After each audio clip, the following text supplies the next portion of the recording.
আজ শশী লজ জমিদার বাড়িতে চলে এসেছি। শশী লজ বাংলাদেশের ময়মনসিংহ জেলার শহরের কেন্দ্রস্থলে অবস্থিত।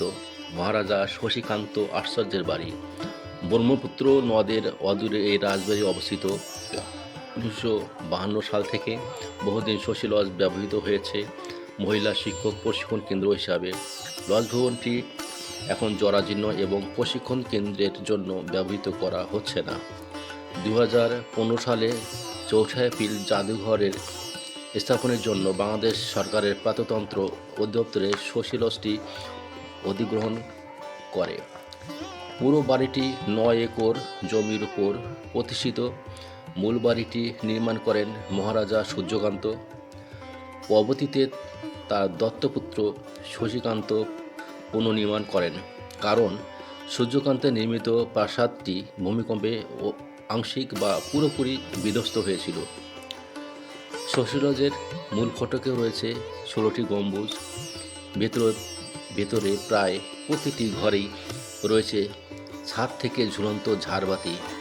এছাড়াও বাড়িটিতে আছে নাচের ঘর, স্নানঘর। স্নানঘরে রয়েছে একটি সুড়ঙ্গ পথ। শোনা গেছে এই সুড়ঙ্গ পথেই মুক্তগাছা যাবার ব্যবস্থা ছিল। মূল ভবনের পিছনে রয়েছে একটি স্নানঘর।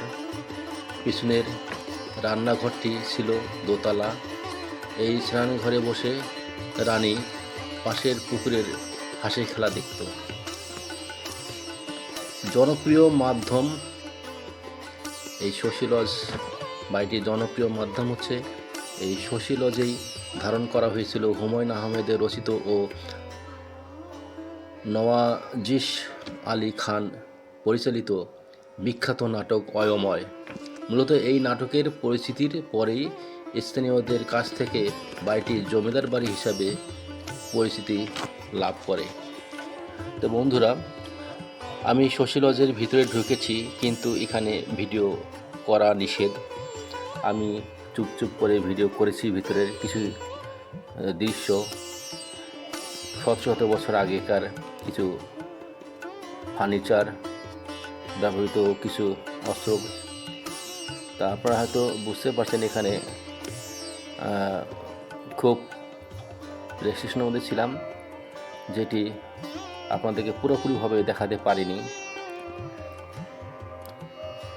এই যে প্রবেশ করলাম, আমি চুপচাপ শুধু ভিডিও করতেছিলাম। ভিতরে ঢোকার পরেই আমাকে কয়েকবার বাধা দিয়েছিল।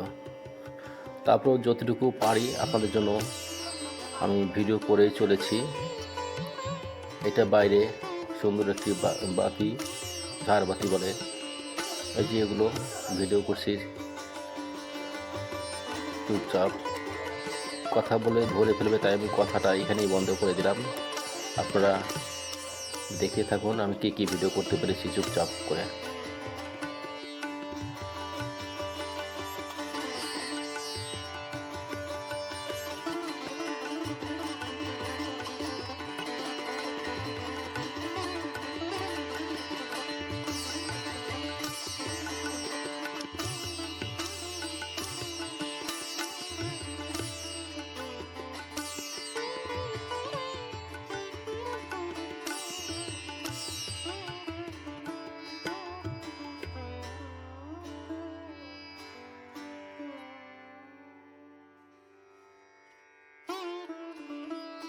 এখন বৃষ্টি পড়ছে টিপটাপ। একটু আগে বৃষ্টি ঝিমঝিম করে পড়ছিল, ভিতরে ভিডিও করতে পারিনি। এখন বাইরে বেরিয়ে আসলাম, এসে বাগানের মধ্যে আমরা চলে এসেছি। এই বাইরে থেকে আপনাকে শশী লজের কিছু দৃশ্য আপনাদেরকে দেখানোর চেষ্টা করছি। বৃষ্টি পড়ছে, আপনারা হয়তো বুঝতে পারছেন যে অনেক দর্শনার্থী এখানে এসেছে, তারপরে বৃষ্টির মাঝেও দেখছে। এই যে পুকুরটি, এখানে রানী বসে হাঁসের খেলা দেখতেন। এইটা হলো দ্বিতল একটি স্নানঘর, একটি রান্নাঘর। নিচেরটা হচ্ছে স্নানঘর, দোতলা হচ্ছে রান্নাঘর, এরকমই শুনেছিলাম। এখানে সেই বড় বিভিন্ন প্রজাতির হাঁসগুলো এখানে সাঁতার কাটতো। রানী এই স্নানঘর থেকে বসে এইগুলা দেখতো, আনন্দ করতো।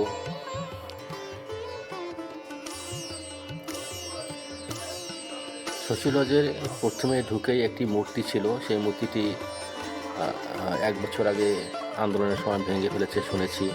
এই যে সেই দৃশ্যটি, এইটি সামনে একটি মূর্তি ছিল সুন্দর, পরিশ যতদূর সম্ভব, তো এটা ভেঙে ফেলেছে। তা আসলে শশী লজ অনেক সুন্দর। আমি মুক্তকথা জমিদার বাড়িও দেখেছি, এই শশী লজেও আমি দেখলাম। আসলে মনোমুগ্ধকর একটি পরিবেশ, শহরের প্রাণকেন্দ্রে অবস্থিত, এটি ময়মনসিংহ জেলায় অবস্থিত। বন্ধুরা, এখান থেকে আমরা চলে যাব জয়নুল আবেদিন গ্রন্থাগার এবং সেই পার্কে। আমি সেটিও আপনাদেরকে যতটুকু পারি দেখাবো, কারণ বৃষ্টি পড়ছে। আমরা একদিনের সফরে এসেছি ময়মনসিংহ জেলায়, গাজীপুর থেকে আমি এসেছি।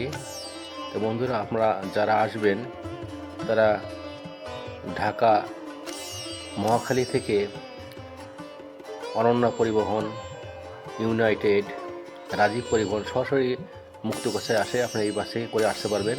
বাস থেকে নেমেই 10 টাকা রিক্সা ভাড়া নেবে মুক্তকচ্ছা জমিদার বাড়িতে যাওয়ার জন্য। ওখান থেকে আপনার সিএনজি যুগে চলে আসবেন সরাসরি এই শশী লজে। যেহেতু এটি ময়মনসিংহের শহরে প্রাণকেন্দ্র স্থলে, তাই মুক্তকচ্ছা থেকে আসতে আপনার হয়তো 200-250 টাকা নেবে সিএনজি ভাড়া, রিজার্ভ করে নিয়ে চলে আসবেন। বন্ধুরা, এখানে রাখলাম।